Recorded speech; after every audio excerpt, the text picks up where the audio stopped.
lewat masanya gitu. Yang kedua, apa lewat masanya tuh? Wis kolot. Oh, udah kolot gitu, Pak. Kamu nyindir saya?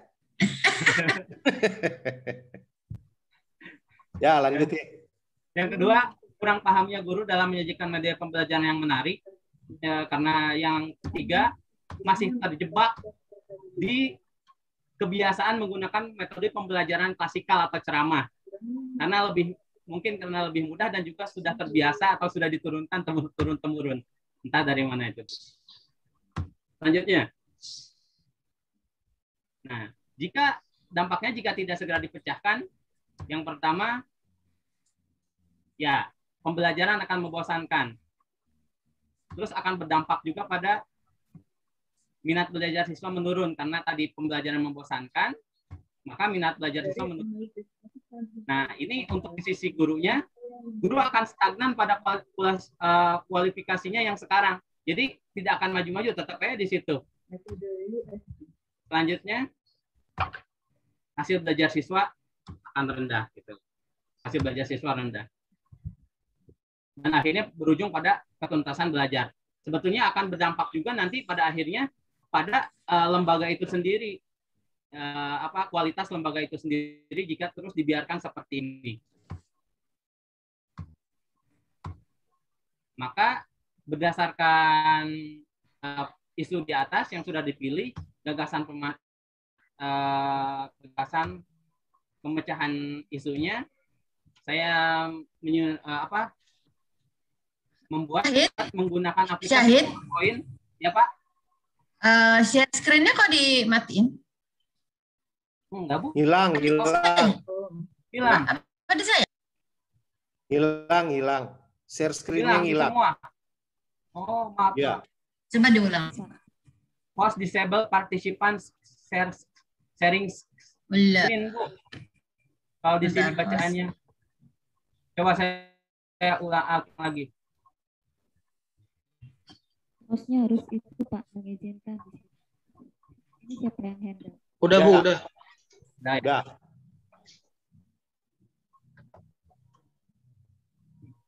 Ya, saya ulang, Bu. Ya, langsung saja.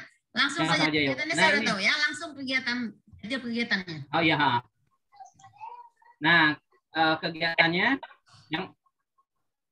yang pertama merencanakan acara in-house training di sekolah. Yang kedua, menyiapkan alat, bahan, dan materi kegiatan in-house training. Yang ketiga, pelaksanaan kegiatan in-house training, pembuatan media pembelajaran menggunakan PowerPoint. Yang terakhir, membuat laporan hasil kegiatan in-house training tentang pembuatan media pembelajaran menggunakan PowerPoint. Untuk kegiatan yang pertama, merencanakan acara in-house training di sekolah.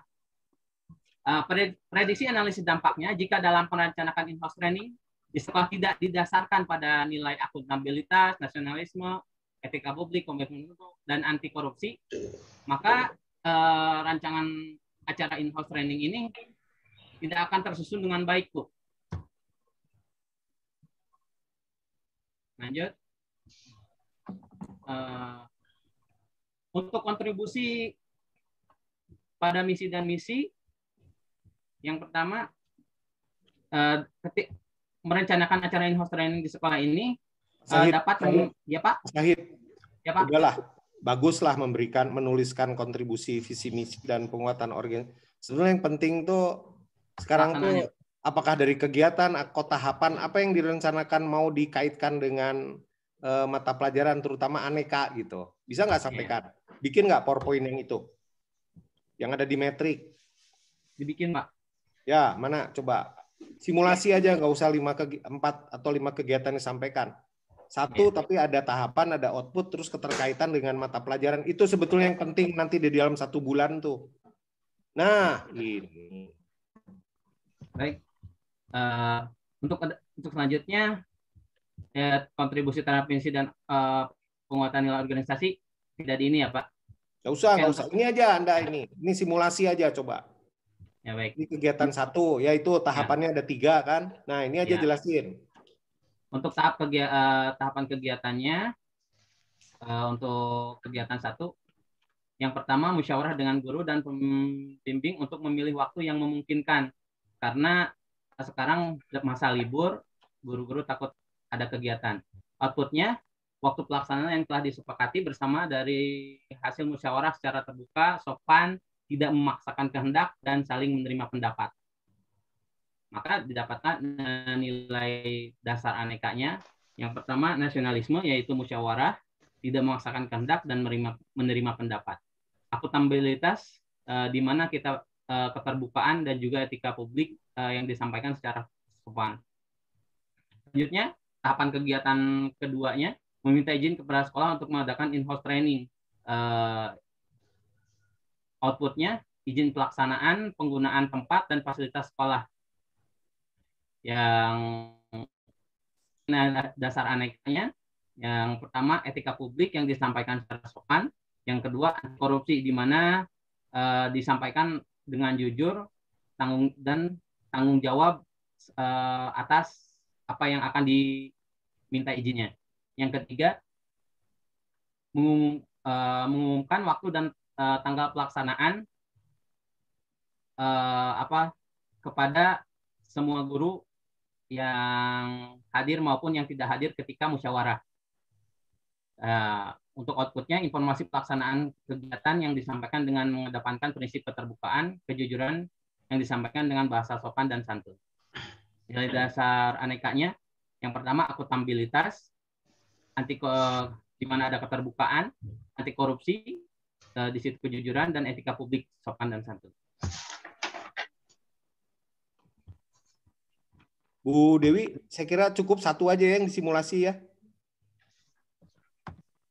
Satu aja. Oke. Cukup. Ya. Dah, cukup. Sudah baca kok. Ya.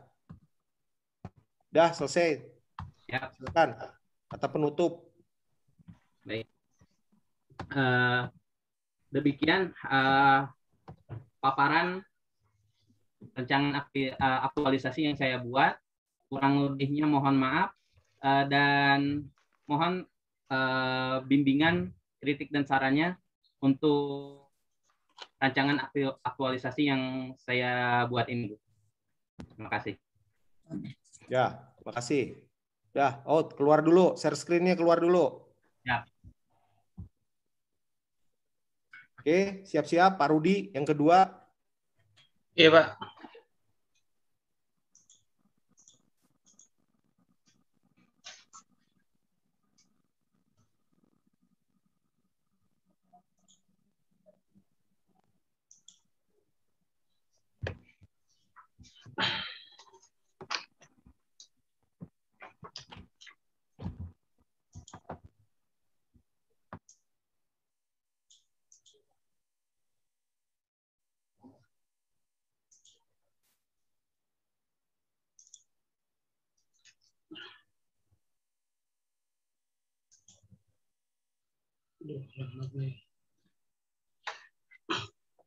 Ya, bismillahirrahmanirrahim. Assalamualaikum warahmatullahi wabarakatuh. Selamat pagi. Pertama-tama yang saya hormati penguji saya,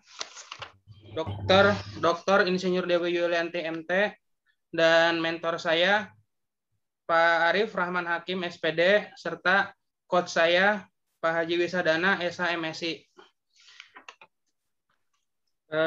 Saya akan menyampaikan rencana aktualisasi saya yang berjudul penerapan metode SAS atau struktur analisis sintetik untuk meningkatkan kemampuan membaca siswa kelas 2 SD di SDN Nanggung 1, Kecamatan Nanggung, Kabupaten Bogor. Saya bertugas sebagai guru kelas alih pertama di kelas 2 NDH nomor 10. Di sini latar belakang sesuai dengan Undang-Undang Nomor 5 Tahun 2014 mengenai aparatur sipil negara, lalu Peraturan LAN RI Nomor 1 Tahun 2021 mengenai pelatihan dasar calon CPNS. Ketiga, isu atau permasalahan di SD Nanggung 1. Ini adalah struktur organisasi sekolah. Udah, lewat aja Pak, yang kayak gini-gini. Ya, langsung. Oke, visi Bogor. Nah, langsung isu aja. Ya. Penetapan isu-isu yang diangkat yaitu rendahnya kemampuan membaca peserta didik. Alasannya rendahnya minat membaca siswa apabila dibiarkan akan menghambat pembelajaran siswa tersebut serta menurunkan hasil belajar. Lalu gagasan penetapan isu adalah menerapkan metode SAS untuk meningkatkan kemampuan membaca peserta didik. Nah, metode ini yaitu memulai pengajaran dengan menampilkan struktur kalimat secara urut, kemudian dianalisis, dan pada akhirnya dikembalikan ke bentuk semula. Lalu ini adalah matriks rancangan kegiatan pertama, menyusun penerapan pembelajaran dengan metode SAS, kedua melakukan pendataan peserta yang belum lancar membaca, ketiga menerapkan materi kegiatan dengan metode SAS, kegiatan keempat melakukan kegiatan pembelajaran dengan metode SAS, terakhir kegiatan kelima melakukan evaluasi. Nah, kegiatan pertama menyusun persiapan penerapan pembelajaran. Ada 3 tahapan. Pertama, melakukan kesepakatan dengan mentor terkait waktu konsultasi. Lalu kedua, mempersiapkan bahan konsultasi. Ya. Coba jangan kegiatan 1. Kegiatan ketiga. Ya, Pak. Ya. Nah, oke. Kegiatan ketiga yaitu menyiapkan materi kegiatan pembelajaran dengan metode SAS. Nah, ada 2 tahapan di kegiatan ketiga. Pertama, membuat rancangan metode pembelajaran SAS. Kedua, menyiapkan metode pembelajaran. Nah, hasil kegiatannya yang pertama, tersedianya perangkat pembelajaran SAS. Kedua, tersedianya rancangan pelaksanaan pembelajaran atau RPP. Ketiga, menyiapkan buku baca yang menggunakan metode SAS. Nah, ketiga, keterkaitan dengan nilai aneka. Pertama, akuntabilitas, membuat perangkat pembelajaran dengan penuh tanggung jawab. Kedua, komitmen mutu, kreatif dalam membuat rancangan pelaksanaan pembelajaran diharapkan dapat meningkatkan kemampuan membaca. Ketiga, nilai anti korupsi, kerja keras dalam menyiapkan buku baca yang menggunakan metode SAS. Prediksi analisis dampak, jika dalam kegiatan menyampaikan materi kegiatan pembelajaran dengan metode SAS tidak didasarkan nilai akuntabilitas, komitmen mutu, dan anti korupsi tidak dilaksanakan dengan baik, maka tujuan pembelajaran yang akan dimaksudkan guru tidak tercapai.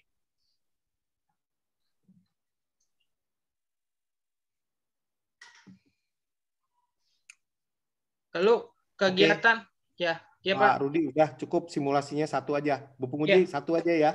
Iya, Pak. Kegiatan. Oke, silakan tutup. Demikian paparan rencana aktualisasi saya yang saya sampaikan. Kepada penguji Bu Dewi, mohon masukan dan kritik serta sarannya. Terima kasih. Wassalamualaikum warahmatullahi wabarakatuh. Waalaikumsalam warahmatullahi wabarakatuh. Baik, terima kasih Pak Rudi. Silakan. Selanjutnya siap-siap Pak Arief.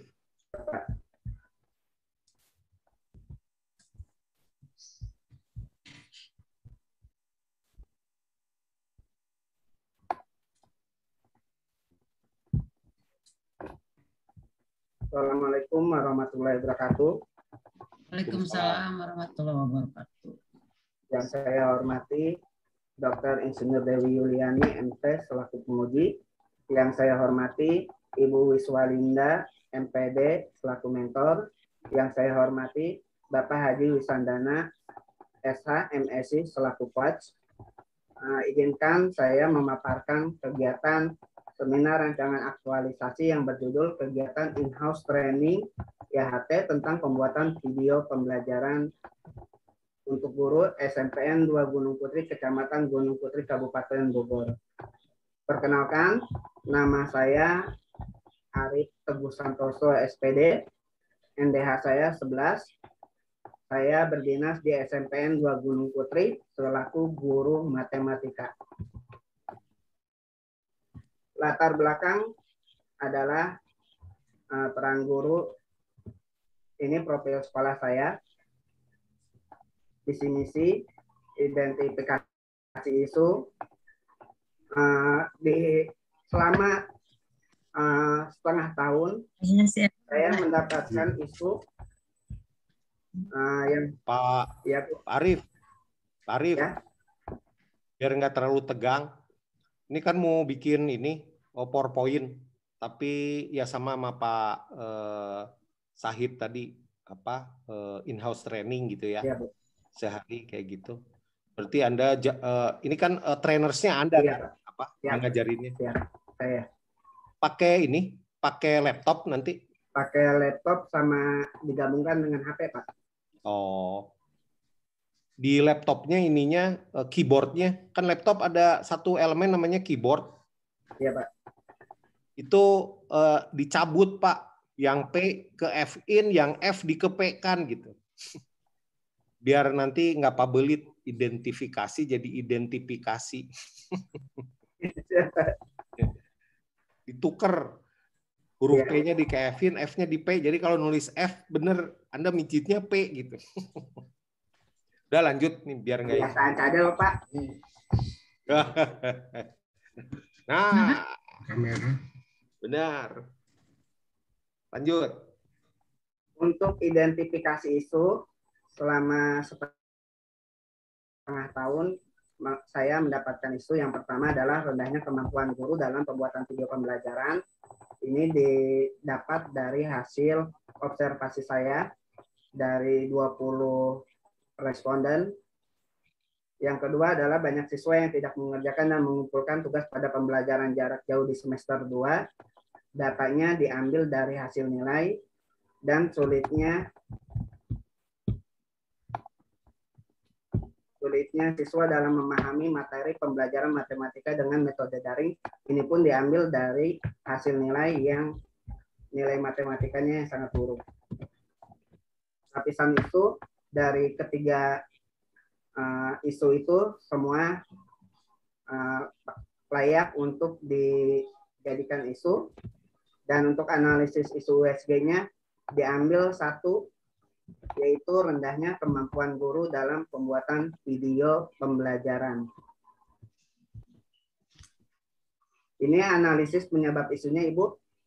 Karena dalam pembelajaran guru tidak membuat video pembelajaran itu ada 3 sebab, yaitu rasa malas untuk mencoba hal baru, tidak adanya pelatihan yang mendukung, ada pemikiran susah membuat video. Maka dari itu, pemikiran itunya adalah in-house training, pembuatan video pembelajaran melalui HP. Adapun kegiatan-kegiatannya nanti terlaksana di matriks. Dampak isunya jika gagasan tidak dilaksanakan adalah yang pertama, tidak meningkatnya mutu profesi guru di bidang ilmu teknologi. Yang kedua, pembelajaran akan sangat terasa membosankan karena hanya pemberian materi saja dan tugas saja. Yang ketiga adalah siswa tidak merasakan interaksi pembelajaran bersama gurunya. Setidaknya dengan video akan mengetahuilah siapa gurunya, bagaimana cara mengajarnya. Pemecahan masalahnya adalah kegiatan in-house training IHT tentang pembuatan video pembelajaran. Ini sedikit tentang in-house training, adalah bentuk program pelatihan di mana materi pelatihan, waktu, serta tempat pelatihan ditentukan sesuai dengan yang dibutuhkan oleh peserta. Yang memintanya adalah guru. Saya selaku pematerinya nanti, pengisi acara in-house training, dan waktunya adalah 1 hari. Untuk tahapan kegiatan yang pertama adalah menyusun persiapan dalam rangka kegiatan in-house training pembuatan video pembelajaran. Ada 3 tahapan, yaitu Arif. Ya, Pak. Yang keempat aja. Ya, Pak. Atau ketiga, boleh. Nah, ini aja. Nah, ini, boleh. Ya. Untuk kegiatan yang ketiga adalah menyiapkan kegiatan in-house training. Tahapannya ada 2, Pak, Ibu. 1, berkonsultasi dengan kepala sekolah untuk izin diadakan kegiatan ini, kegiatan in-house training. Yang kedua, membuat daftar susunan in-house training. Outputnya secara keseluruhan adalah waktu dan tempat dilaksanakan kegiatan in-house training. Ya.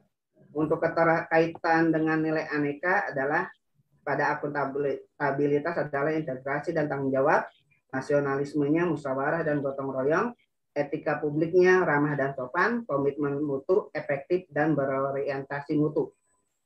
Prediksi dampak analisis Jika dalam kegiatan melakukan pendataan kepada guru yang belum bisa membuat pembelajaran tidak dilakukan sesuai akuntabilitas nasional dan etika publik tidak dilaksanakan dengan baik pada tahap kegiatan ini, maka akan menghambat proses pendataan guru yang belum bisa membuat video pembelajaran.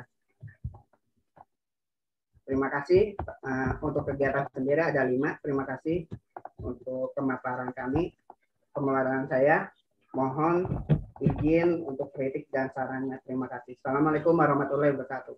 Waalaikumsalam warahmatullahi wabarakatuh.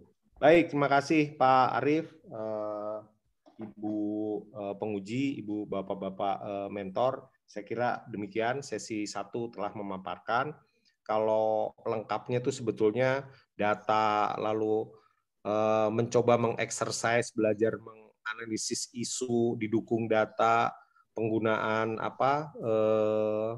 USG rata-rata Bu Dewi. Tapi saya senang mulai mengkombinasikan ketika menganalisis penyebab dampak, dan dampaknya itu ada yang menggunakan fishbone, ada yang menggunakan, kalau bahasa saya sederhana lah, flowchart, tapi juga ada yang menggunakan kualitatif tapi didukung data. Jadi ya saya senang lah anak-anak ini mulai terbiasa untuk memberikan argumentasi yang kalau bahasa saya tidak hoax lah gitu, tapi ada argumentasi yang bagus.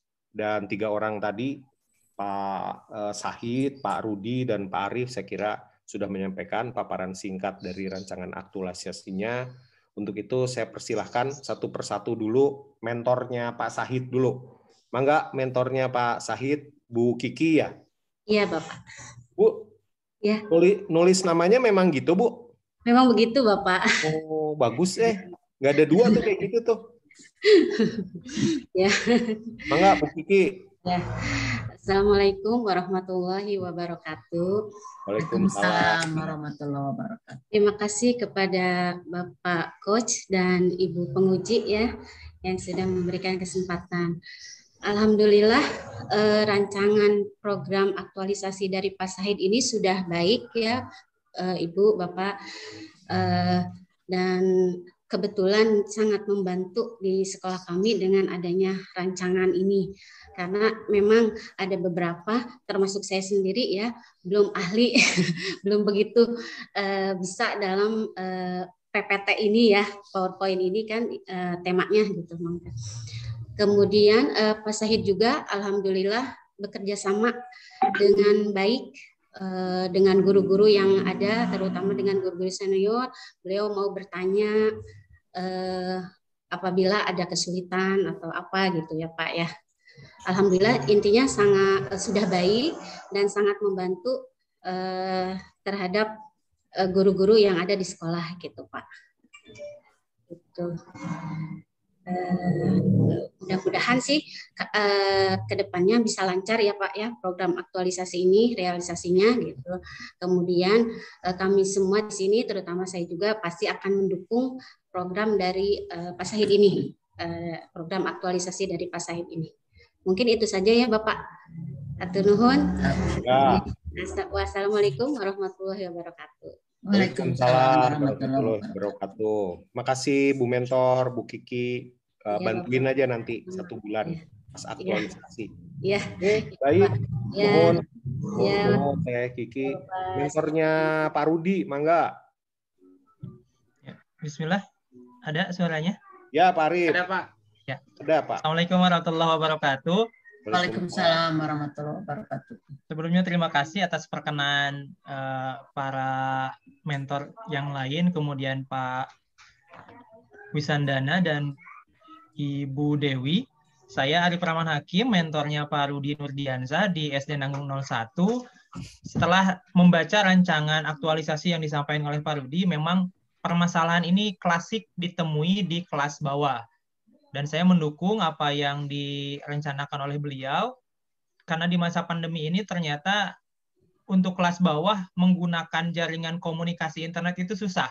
Makanya memang saya mendukung untuk melakukan secara tatap muka terbatas. Jadi memang untuk di kelas bawah, kemampuan membaca ini sangat dasar, dan kebetulan Pak Rudi ini kemarin ditugaskan untuk mengajar di kelas 2, dan kalaupun menggunakan media internet jaringan dan sebagainya di Kabupaten Bogor memang banyak kendala, sehingga memang cara inilah yang sangat bagus untuk dilaksanakan, untuk direncanakan dan dilaksanakan di Kecamatan Nanggung.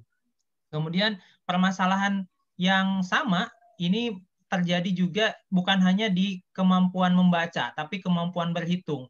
Mudah-mudahan nanti juga bisa disinggung sedikit-sedikit tentang kemampuan berhitung, kemampuan meningkatkan berhitungnya juga, karena kemampuan dasar bukan hanya membaca saja, menulis juga dan juga berhitung gitu. Kemudian jadi saya minta nanti Pak Rudi juga menyinggung sedikit bagaimana tahapan dasar kemampuan berhitung anak. Dan selanjutnya yang terakhir adalah di masa pandemi ini Kabupaten Bogor memang fluktuatif kasusnya, memang, namun diharapkan apa yang sudah direncanakan ini bisa terlaksana, bisa dilakukan dengan baik, meskipun sekarang masa PPKM darurat itu sekolah daring semua. Jadi mudah-mudahan bisa dilaksanakan dengan baik. Itu saja. Terima kasih. Assalamualaikum warahmatullahi wabarakatuh. Baik, terima kasih. Pak Rudi sama Pak Arif nih dari SD di Nanggung ya? Iya, betul Pak. SD yang Pak. Di desa apa Pak? Yang di desa apa? Desanya Desa Nanggung juga. Oh, yang di Nanggungnya. Itu Ibu penguji, Bu Dewi itu advisernya Antam. Ah, ya. Sama situ, ini, sama tutor untuk penggunaan merkuri sama atau air raksa bagi para penambang emas tanpa izin di wilayahnya Pak Arif. Bu Dewi, kalau Nanggung tuh saya langsung asosiasi ke peti gitu. Ke peti dulu. Betul. Bu Dewi itu pakarnya ini apa proses amalgamasi yang pada masih menggunakan merkuri atau air raksa. Iya. Dan kalau nggak salah Nanggung tuh salah satu wilayah di Kabupaten Bogor yang BTS jaringannya belum nyampe ya. Iya. Ada yang blank spot sama sekali tidak bisa dijangkau oleh jaringan internet. Masih gitu ya. Oke. Ada. Tapi iyalah keren Pak Arif. Oke, nuhun Pak Arif. Mangga mentornya Pak Arif sekarang. Tadi Pak Arif namanya mentornya Pak Rudi, sekarang Pak Arif peserta mentornya. Mangga, siapa nih? Bu Wiswalinda. Warahmatullahi wabarakatuh. Oh iya Bu. Waalaikumsalam. Sebelumnya saya mohon maaf Pak, ini kendala dari laptopnya, jadi di sananya tulisannya Zainal Abidin. Perkenalkan Pak, saya namanya Bu Wiswalinda. Mentornya Pak Arif. Minjem Bu. Iya Pak, soalnya minjem, ya. laptopnya tadi. Apa-apa. Ya. Pak Arif nggak ngasih minjem Pak Arif? Saya di rumah Pak.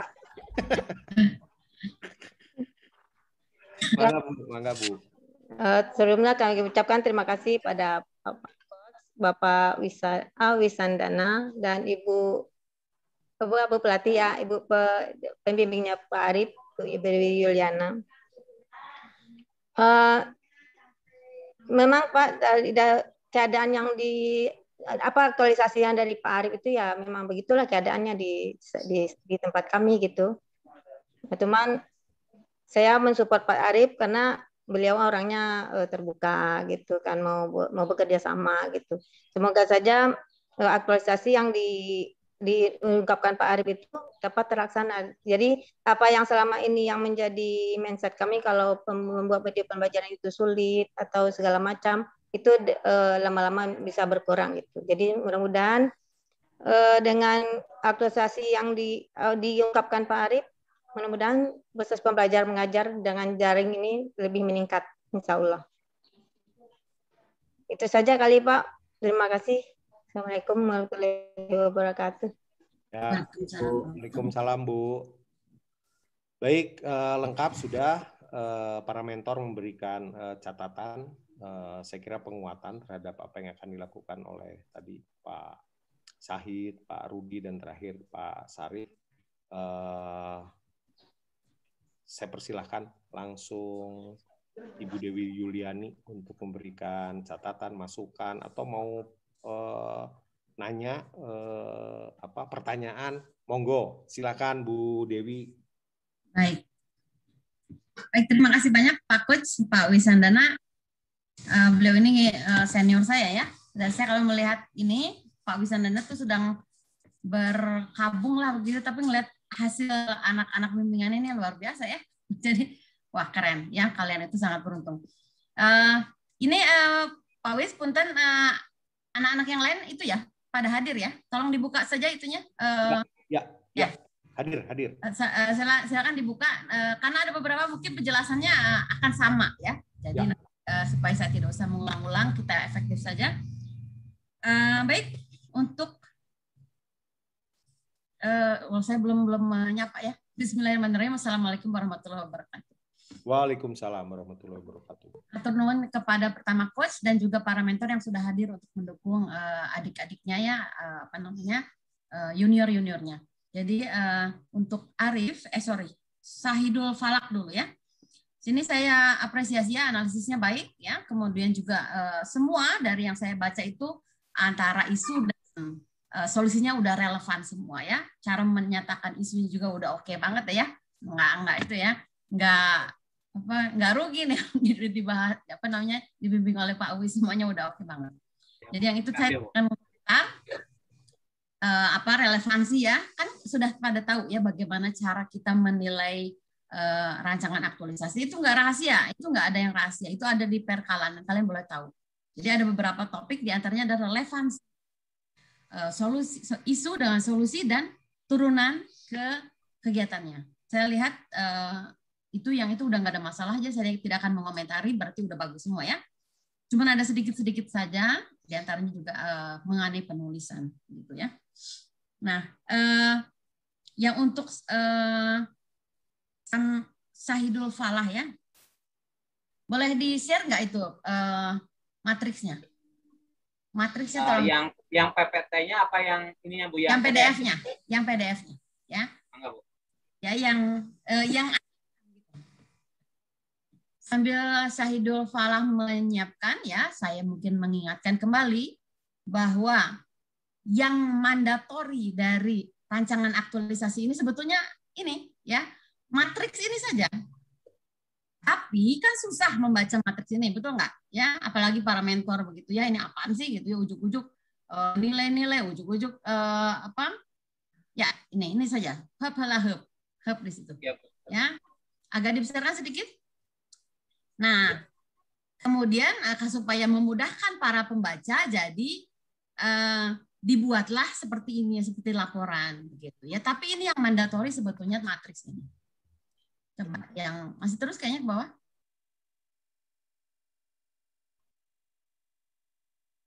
Ya. Terus. Matriks saja, matriks ya, matriksnya. Ini udah oke kok, cuman ada masalah penulisan saja yang ini ya. Nah, ini. Silakan. Terus ke atas. Oke. Hub ya. Perhatikan juga untuk Rudi dan Arif ya. Ini yang Syahidul. Ini udah benar. Seperti begini ya. Ini pertahapan. Melaksanakan pertahapan ya. Cuman yang saya pertanyakan adalah ini. Ini tuh maksudnya kenapa ya? Oh, dikosongin. Ini untuk semua ya. Ini sama untuk semua. Mungkin tekniknya Pak Wis ini seperti ini ya. Cuma ini menjadi rancu karena apa? Ini nggak ada output, nggak ada tahapannya, tapi ada nilai-nilainya. Kalau mau kosongnya semua. Jadi kalau Anda ingin mengatakan bahwa ini loh seluruh kegiatan merencanakan in-house training ini outputnya adalah jadi output besar begitu, ada breakdown dari output ya, begitu maksud kamu kan? Nah, cuman ini menjadi rancu. Kalau menurut saya mending gini aja deh, ini nomor 1 ya, ini nomor 1, ini nomor 1 gitu. Jadi langsung aja naik ke atas. Ini untuk semua ya, untuk pembaca menjadi bingung gitu ya. Oke?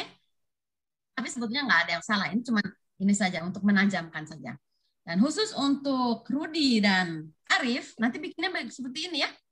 Setiap pertahapan. Coba naik sedikit lagi. Syahidul coba naik ke itu. Tadi kan musyawarah ya, coba. Di scroll ke atas.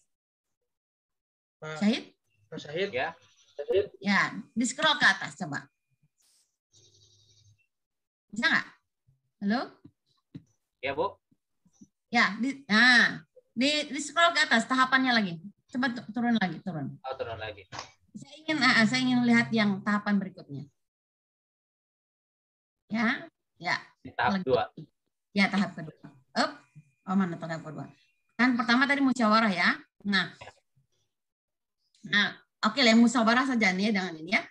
Antar satu tahapan musyawarah ya dengan yang ketiga ini membuat materi, itu kan nilainya beda-beda. Membuat musyawarah Anda menggunakan etika publik ya. Coba saja kalian akan melakukan musyawarah tanpa sopan, tanpa hormat sama rekan, tanpa hormat sama mentor ya, tanpa menggunakan bahasa yang efektif dan efisien, pasti nggak akan menjadi, nggak akan jalan gitu ya. Tapi akan berbeda dengan membuat materi. Membuat materi itu ada komitmen mutu di sana ya, kualitas mutu atau komitmen mutu di sana. Ada disiplin dan sebagainya. Jadi pertahapan itu akan berbeda nilai-nilainya. Jadi untuk Rudi dan Arif ya, kalau yang untuk Syahidul sebetulnya udah oke ya. Cuman ini saja saya bingungnya ini. Ini silakan bicara dengan Pak Coach ya, dengan apa kosongkan begitu. Silakan saja. Ya silakan stop share dulu. Bu, bentar Bu, boleh nggak gini Bu? Sebetulnya boleh, ini saya juga gitu direktif dari saya gitu. Memang jadi confused. Boleh nggak gini? Sebetulnya langsung dikaitkan dengan mata pelatihan khususnya anekanya itu sebetulnya breakdown dari kegiatan yaitu tahapan menuliskan seperti ini. Sehingga yang sejajar dengan kolom kegiatan tuh kosong karena ingin melihatnya dari pertahapan gitu ketika dikaitkan dengan mata pelatihan. Nah, outputnya itu dari kegiatan tuh output total gitu, output total. Ya, oke. Cuman jadi confuse-nya itu output total dikaitkan dengan nilai-nilai. Iya, jadi buat contoh buat simulasi semua punya Pak Sahid. Pak Sahid bisa nggak langsung? Jadi kalau outputnya betul siap sedianya alat bahan materi kegiatan Austroning titik Pak, nggak usah dikaitkan dengan nilai dasarnya. Oh, nggak usah ya? Nggak usah. Terus yang sejajar di kolom keterkaitan substansi mata pelatihannya dikosongin, nggak usah. Karena kita melihat keterkaitannya dari pertahapan gitu. Nggak apa buat simulasi yang lain karena yang lain dengerin. Bu Dewi, nuhun, biar nggak confuse. Betul. Jadi yang bisa ini juga supaya nggak pusing, tahapan juga dinomerin aja ya. Ini tahapan. Sama tahapan dinomerin. Kalau yang lain udah. Pusing, nomor 2. Nah, cuman gitu aja. Tahapan dinomerin.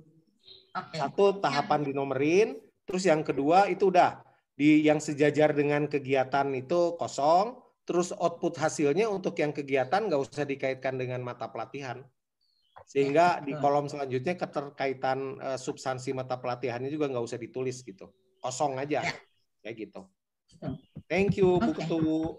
Siap. Tolong di stop share, Syahid. Siap. Ya. Oke, untuk Syahid lagi ya. Indikator keberhasilannya seperti apa ya? Kamu karena tidak menyajikan data yang awalnya berapa banyak sih guru-guru yang itu. Hanya ada sih narasinya. Bagaimana Anda tahu kalau si kegiatan ini berhasil?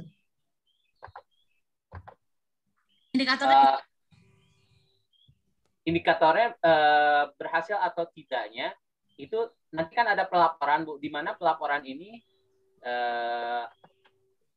didapat diketahui berapa guru yang bisa membuat atau minimal gini Bu, kemajuannya sampai mana gitu setelah pelatihan ini. Dan jika guru-guru ini bisa membuat, otomatis akan dipakai untuk kegiatan dalam belajar ketika online maupun secara tatap muka, dan itu akan berdampak pada siswanya itu sendiri gitu. Untuk membuat penarik minat. Saya usulkan begini Pak Sahid ya. Saya usulkan Anda di dalam sebelum membuat pelatihan tadi bikin pretest sama posttest ya supaya ketahui. Jadi kayak kita bisa compare before afternya ya. Jadi nih pretest sebelumnya bisa fitur-fitur apa yang ada di PowerPoint ya. Apa sebut ya bisa itu enggak. Lalu setelah lakukan apa tadi kamu bilang bintek lah atau pelatihan begitu. Lalu diberikan tes yang pastinya udah bisa ya. Nah itu udah compare bisa kelihatan datanya itu udah aja jadinya ya. Jadi kamu nggak usah panjang cerita dampak dan sebagainya, tapi udah kelihatan bahwa before-nya nggak bisa lalu menjadi bisa gitu ya. Kira itu saja yang untuk Syahrul Falaya, cuman pesan saja mungkin kepada ibu mentor, ibu ya mentornya teh kan,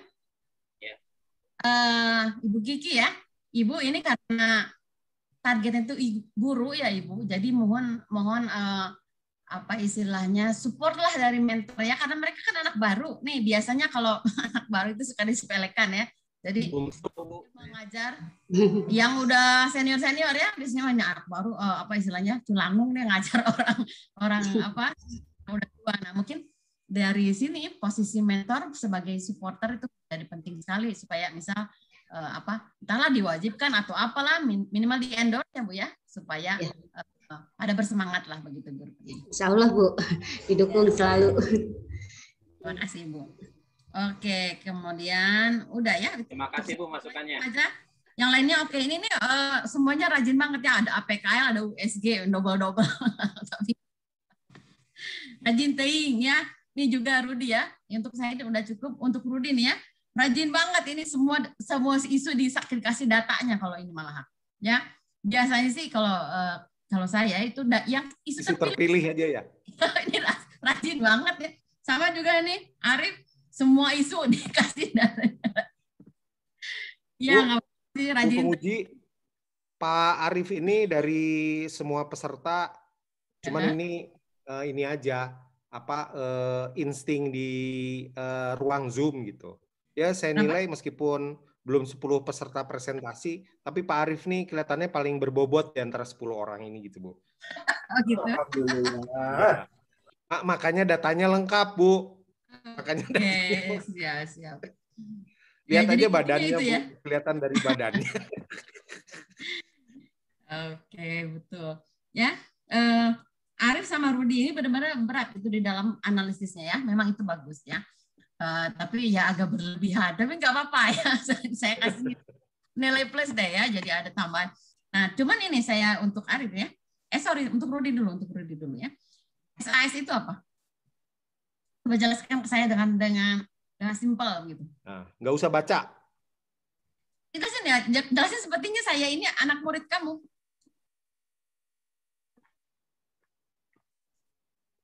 Rudi. Buka speakernya. Rudi. Speakernya dibuka Pak Rudi. Rudi.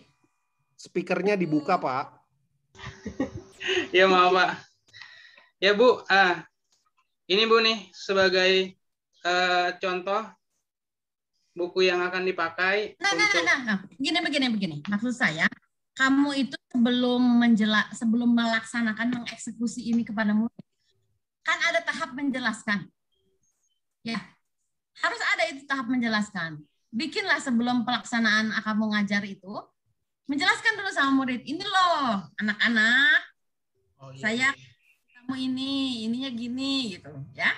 Itu yang saya maksud. Penjelasan itu sudah ada, saya sudah lihat ya. Coba maksud saya harus ada di tahapan ya.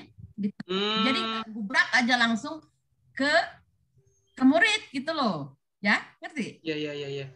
Baik Bu, jadi masukkanlah, di-insert saja. Kegiatannya udah oke, cuma ada tahapan yang perlu ditambah. Jadi kepada murid itu nggak bisa langsung mereka dianggap ngerti, apalagi nih kelas berapa tadi, kelas 2 SD apa? Kelas 2 SD Bu, kelas 2 SD.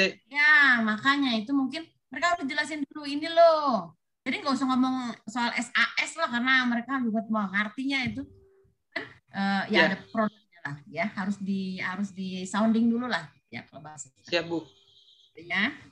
Kemudian ini datanya udah, tadi aja catatan saya matriks itu ya, tolong diperbaiki. Ya. Ya, kemudian ini untuk semua, tolong dibuat jadwal ya. Tolong dibuat jadwal per hari. Nanti satu orang sajalah bikin jadwal yang Excel begitu per hari. Untuk apa? Itu nanti untuk dikolabjar supaya kalian bisa melihat, oh ini minggu ini kalian berarti harus sudah selesai apa. Hanya ada 4 minggu. Jadi kerja bareng aja lah ya. Satu orang yang bikin, nanti yang lain tinggal ngopi-ngopi aja gitu ya. Oke, cukup ya buat Rudi ya. Yang lainnya udah oke banget ya.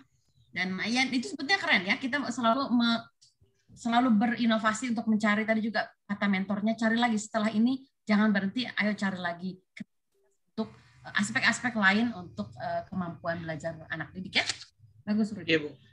Ya, sekarang Arif ya. Ini juga sama, datanya rajin amat, semuanya dikumpulkan. Tapi oke ya, konsep-konsepnya juga dijelaskan dengan baik ya. Nah, untuk Arif ini sama dengan Pak Sahid tadi ya. Arif itu tadi siapa ya Pak Wis itunya? Ya. Mentornya teh? Bu Wiswalinda. Oh, Ibu Linda ya, Ibu Linda ya. Mungkin Ibu Lindanya nggak ada. Nah, Arif, saya memesankan saja ya bahwa di dalam kita mengajar sesama kolega guru begitu, etika publik itu menjadi penting ya.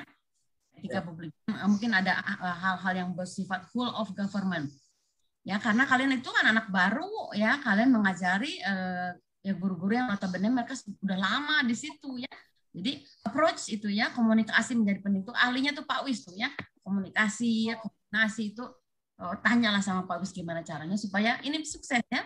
Jadi guru-guru itu tidak merasa diajari tapi menjadi apa namanya, ditingkatkan begitu kompetensinya ya. Itu saja, yang lain oke banget ya, konsepnya juga bagus. Udah relevan dengan isu atau apalagi yang mesti saya komentarin ya. Cuma itu saja, paling Arif dengan Rudi adalah perbaikan dari apa namanya, matriks ya. Mungkin saya ulas sedikit ya, bahwa adik-adik yang namanya kegiatan aktualisasi itu sebetulnya merupakan kendaraan saja ya, kendaraan saja, wahana untuk apa? Untuk menerapkan nilai-nilai itu. Jadi yang penting tuh nilai-nilainya ya. Pas pada saat saya koordinasi, saya menggunakan nilai apa. Pada saat saya misalnya mengajarkan video atau membuat videonya, apa yang harus saya terapkan. Pasti kamu juga akan ngerasain nanti ya. Kalau nggak kreatif nggak akan jadi itu si video itu ya. Kalau nggak sopan, nggak hormat, nggak menggunakan bahasa Indonesia yang baik, nggak jalan itu komunikasi dengan orangnya. Tapi itu justru yang pentingnya ya. Mungkin itu sering lupa. Jadi kalau berhasil kegiatannya itu bonus saja ya. Mau nggak berhasil gimana? Nggak usah pusing, laporin aja ya. Saya kira itu Pak Coach untuk yang 3 ini. Wassalamualaikum warahmatullahi wabarakatuh. Waalaikumsalam warahmatullahi wabarakatuh. Alhamdulillah, jazakallah khairan khatsiron Bu Dewi.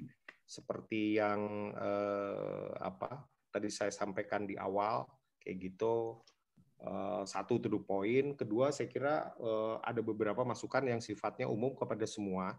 Tadi menyampaikan penguji kita Bu Dewi bahwa mandatori atau sebetulnya dari sebuah aktualisasi yang dimulai dengan menyusun sebuah proposal, kita sebut rancangan aktualisasi, dagingnya itu ada di metrik sebetulnya kayak gitu. Tapi oke, nggak apa-apa. Metrik itu baru bisa dibuat berkualitas, bagus, sesuai dengan tujuannya kalau kita bisa dari awal mengintroduce apa tupoksi kita, apa nilai-nilai organisasi yang kita anut, sampai dengan kemudian kita tuangkan dalam identifikasi masalah, kita analisis, sampai akhirnya jadi metrik. Nah, untuk metrik sekali lagi, tadi ada masukan bagus, sebetulnya buat saya juga. Jadi, prinsipnya udah tadi Bu Dewi udah menyampaikan apresiasi, nggak ada masalah. Cuman untuk tidak menimbulkan kebingungan, confuse buat yang baca, setelah kolom kegiatan kosong. Terus setelah kosong itu ada output. Ditulis seperti yang sudah ada, cuman nggak usah langsung dikaitkan atau dikaitkan dengan mata pelajaran. Jadi nggak usah dikaitkan dengan nilai dasar di kolom output. Tapi kalau sebagai output tuliskan aja, karena itu kegiatan sebagai induk kegiatan dan outputnya output besar kayak gitu. Lalu di kolom sebelahnya yang keterkaitan mata pelajaran dikosongkan aja. Seperti di kolom tahapan, biar nggak confuse. Jadi ke bawahnya nanti clear per tahapan dengan output rinci per tahapan. Dan menuliskan tahapan, mohon sebagian sudah dilakukan, ini sebagian kebetulan samplingnya tadi Pak Sahid, pakai nomor aja, 1, 2, 3 gitu sesuai dengan tahapannya. Itu secara umum buat keseluruhan kayak gitu. Jadi teknik menuliskan tabel. Lalu yang penting lagi tadi pesan terakhir, terutama ibu bapak-bapak mentor. Jadi yang tolong dibimbing, tolong diamati itu sebetulnya ketika tahap aktualisasi adik-adik teman-teman kita nih melakukan namanya habituasi, pembiasaan terhadap nilai-nilai dasar PNS. Itu sebetulnya yang eksplisit ada di pasal 4 Undang-Undang Nomor 5 Tahun 2014 tentang ASN. Ya, aneka tuh hanya akronim kayak gitu, tapi tolong itu yang dibimbing, dipelototin kayak gitu.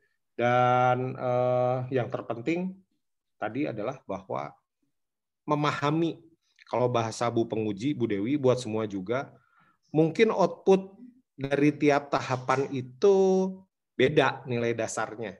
Yang satu tahapan mungkin lebih diartikulasikan misalnya sebagai aktualisasi keterkaitan dengan nilai akuntabilitas, mungkin di tahapan yang lainnya dengan anti korupsi dan seterusnya. Jadi usahakan output dan terutama keterkaitan dengan mata pelatihan, terutama anekanya itu tiap tahapan Anda bisa cermati lagi. Yang penting itu. Dan jangan maksa, nggak usah maksain. Kalau memang tidak terkait, nggak usah dipaksain ada di tahapan atau di kegiatan itu. Mungkin nanti di kegiatan dan tahapan selanjutnya. Jadi jangan maksain itu.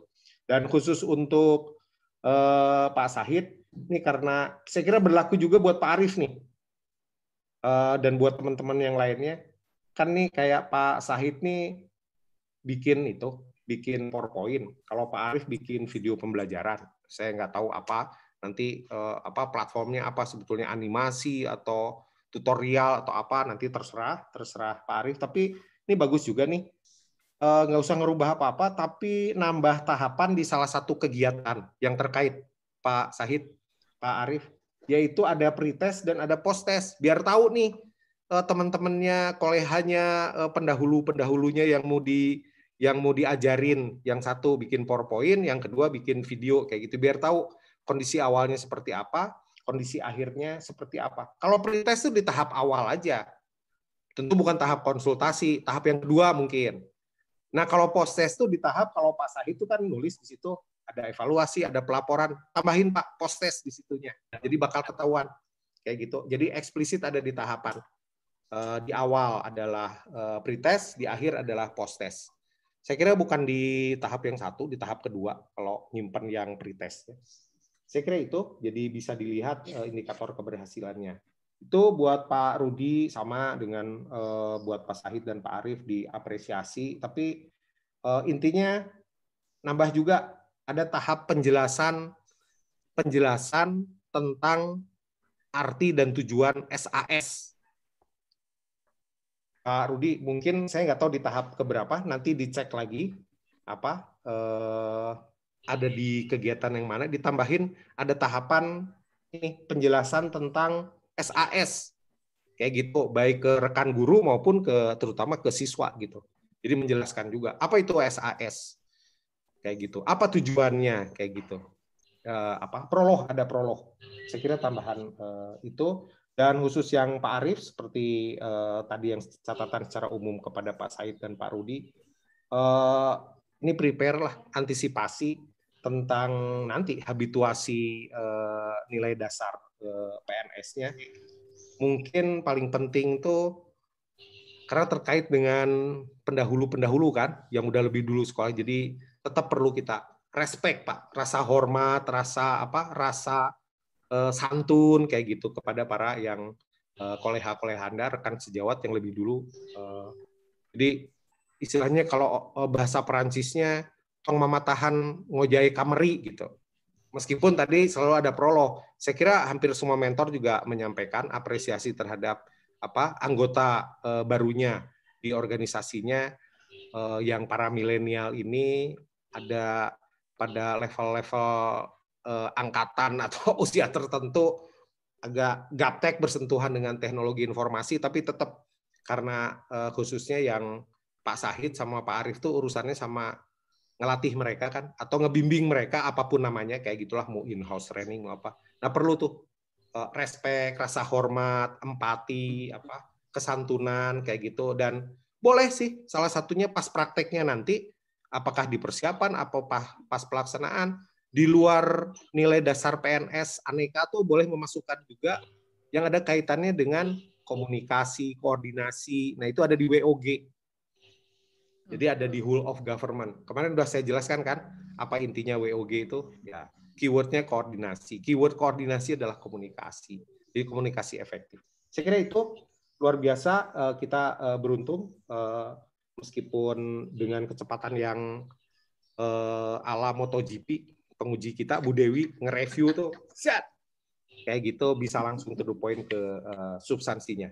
Saya kira itu Anda yang harus semangat, harus termotivasi, dibantu oleh Ibu Bapak-Bapak mentor adalah apresiasi Bu Dewi bahwa dari sisi struktur kerangka pikir sudah benar. Jadi silakan nanti setelah diperbaiki segera, sekarang aja sambil nunggu Anda perbaiki sebelum nanti diupload lagi di Kolabjar. Karena Bu Dewi saya minta kemarin ada Pak konsepnya yang final diupload di Kolabjar nggak?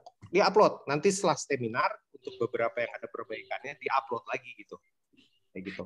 Oke, baik, terima kasih Ibu Bapak-Bapak mentor. Terima kasih titip, tadi penguji juga sama, selalu seperti saya.